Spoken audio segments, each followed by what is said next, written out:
Hey guys, welcome back to the Beginning Investor series, a series that I put together to help take down the daunting task of investing. In the last video, we talked about what investment platform you should be using, but in today's video, I want to talk about actually picking stocks and how you can figure out if a stock is undervalued. Let's get right to the video.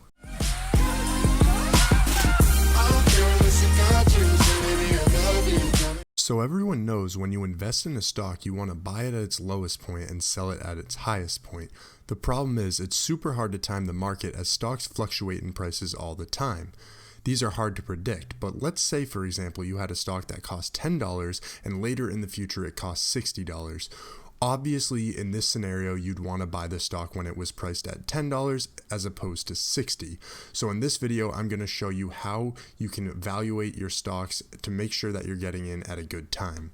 Just so everybody's on the same terms here, I want to note a couple things. The first is that shares, when you actually buy a share of a company, you are buying part ownership into that company. And as part owner, you're actually entitled to receive some of the profits.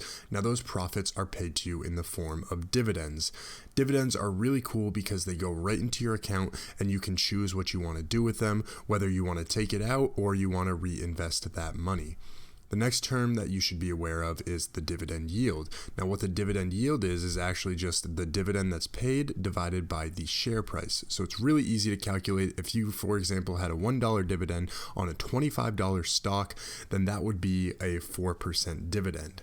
Now, let's just say, for an example, you had $10,000 to invest. 4% of that $10,000 is $400. So that's how much you'd be receiving in dividends each year.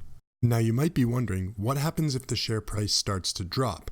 Well, let's look at what happens if the share price were to drop to, say, $20 per share, or maybe $15 per share, or even down to $10 per share.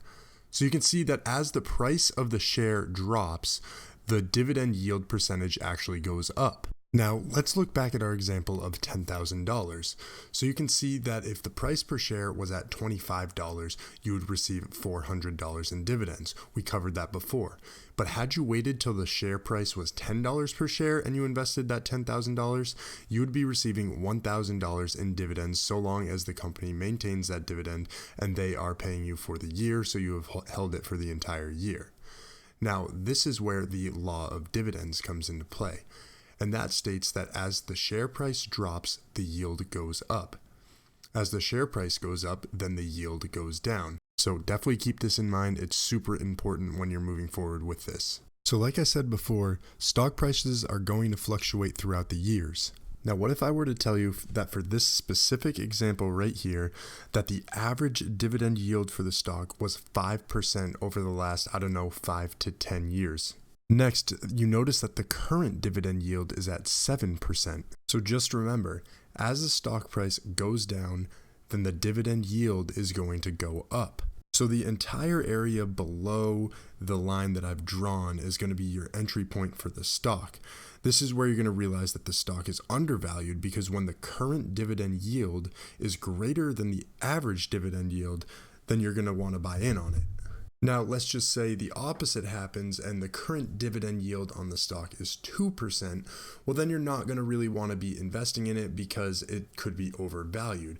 And you know it's overvalued because the current dividend yield is less than what the average dividend yield is. Now, that concept itself is kind of hard to explain, but I think that writing it out like that is the best representation for it. So I hope you were able to pick up some information around that. There are definitely other things that you want to consider before you just buy in on a stock, but that's one of the criteria that I look at that is really helpful for me. So if you guys had any questions about that method or any other things, make sure you leave it in the comment section below. Stay tuned for the next video for the series. It comes out pretty much every Monday, Wednesday, and Friday, so the next one will be released on Friday. Thanks for stopping by. If you enjoyed the video and this helped you in any way, then make sure you leave a like, and if you have not done so already, subscribe to the channel. Helps me out more than you know. Thanks.